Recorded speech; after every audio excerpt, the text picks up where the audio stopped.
and welcome to Meetings in Math. You are here for 6.3, linear functions, and how are functions used to describe linear patterns. Today you will need your Jaguar dots on section 6.3, your pen or pencil. You might find a highlighter really useful today, your problem solving skills, and as always bring your inspiration along with you, and you might find a calculator helpful for speeding up some calculations. Let's begin by looking at some definitions. A linear function is a function whose graph is a non-vertical line. It's really important that you understand that it's non-vertical. And remember, vertical means straight up and down. So if you remember that a line has a nice equation that comes along with it, that y equals mx plus b equation, and m means slope, rise over run, or delta y over delta x, and b is the y-intercept 0b. If you need to write down any of those extra little parts, slope, delta y over delta x, or rise over run, please make sure you write that down now so that you have it for later. You might also need to go back into chapter 4 to do some reviewing about this.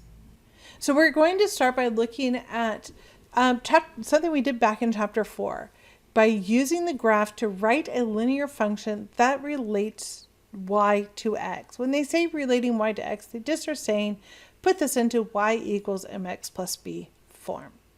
So let's switch over to a document camera right now.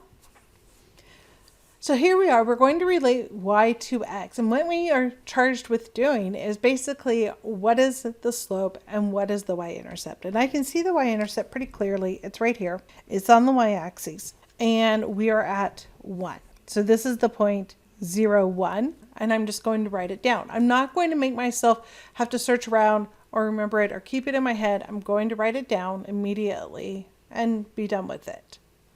So the next thing that I need to do is I need to find what the slope is. So what does it take to go from one point to the next?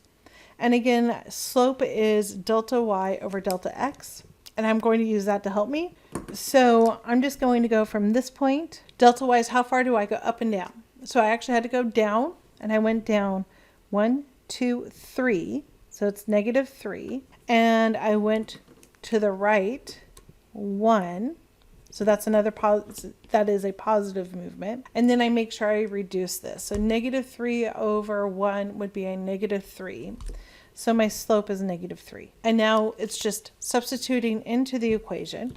Y equals mx plus b. And you're always going to leave your y and your x as y and x because those are all of the points that are on the line. And m was negative 3 and b was 1. And now we're going to clean it up, getting rid of all of the parentheses, any of the extra negatives by simplifying them if I can, but I don't need to because this is a positive 1 right here. So my answer is y equals negative 3x plus 1. So when we say a function, a lot of times we're just writing the equation of the line. So here we are with a table, and it's the same idea. When we are writing the linear function that relates y to x, we are again doing y equals mx plus b. So we're going to write that down, and we need to know what m is and we need to know what b is. And so we're going to write that down too, and we're going to set up our skeleton so that we know where we're headed. And so I need to know what b is and I need to know what m is. I'm going to work with m first and I'll worry about b later. So m is just saying what does it take to go from one point to the next. And I can start anywhere I want. It doesn't matter, just as long as I'm using 2 points. I am going to go from here to here for no other reason than there's not negatives. That's it. I am going to remember that it is delta y over delta x. So those are my delta x's. So I'm going to do, I can either do 2 minus 4 or 4 minus 2. Doesn't matter. Since I made my arrow though going that way, it's going to need to be 2 minus 4 because that was the direction I set it up. And which means I have to go that way. 0 minus 1. And now I just need to simplify that. 0 minus 1 is a negative 1. And 2 minus 4 is a negative 2. And then I need to simplify that a little bit more. So my m is a 1/2. half. So we're going to take that and we'll put it right here, and then we'll deal with it in just a second. So now I need to go find my y-intercept. And I know I have it because I see some zeros. I'm just not sure which one it is. So let's talk about that. So I have this one and I have this one. Now let's just think about if I was to graph this. If I was to graph this one, this says on the x, go 0 and then go down 1. So if I was on the x, go down 0 and then go down 1, it's going to be on the y-intercept. So this one is your y-intercept. This one here said, hey, go over 2 and then don't do anything. So this one is your x-intercept. Sometimes you just need to make a quick sketch and to figure out what it's doing. Also remember that b goes 0b. If you remember that, it's a little bit helpful too. So it is this one right here. So it is -1. So we end up with y equals mx plus b. So m is 1/2 and b is -1. So we substituted things in, and now we need to clean up all the negatives, or excuse me, all the parentheses. So y equals 1/2 x. Straighten up that fraction a little bit so it doesn't look like the x is in the denominator. And then we don't write plus a -1. We just write -1.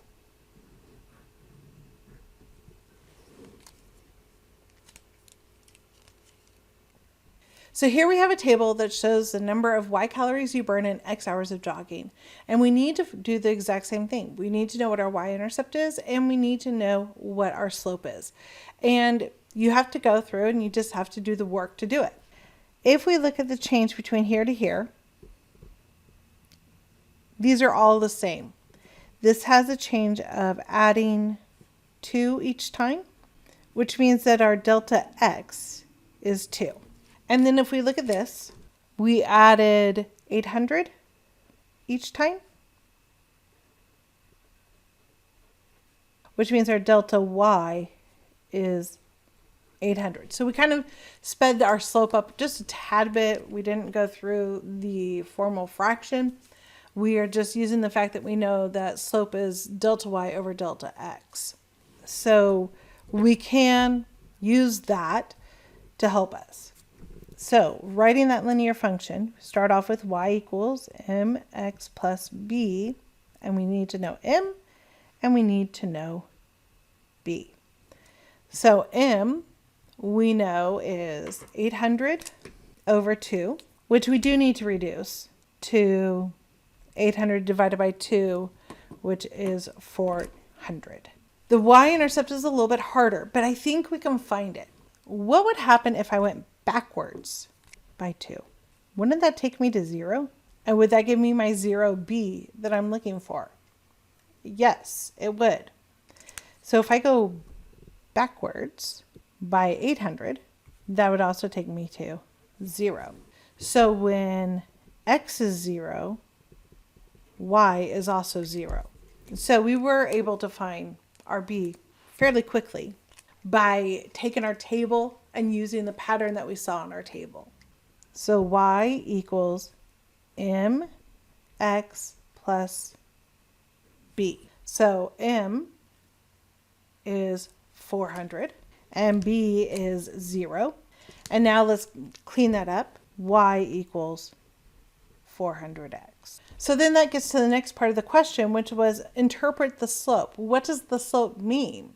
If we looked at the slope as this, 800, that was calories per 2 hours.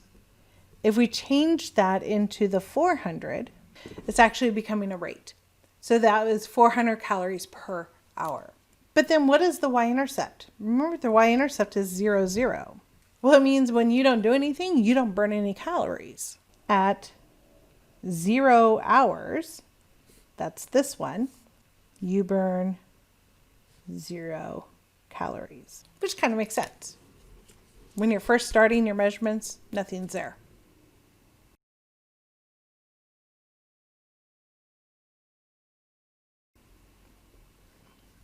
So we did a lot of work today on writing equations, slope, y-intercept, what's going on with all these problems.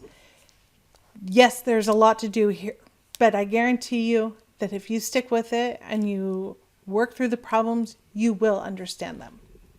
What I'd like you to do today is I would like you to go back through this particular problem and look at how we got the slope again. And I would like you to now go ahead and find slope using subtraction. So we did it by inspection. I want you to do it using subtraction. Thank you so much for showing up. And remember, be kind to each other because we can all use some extra kindness in our lives. Bye for now.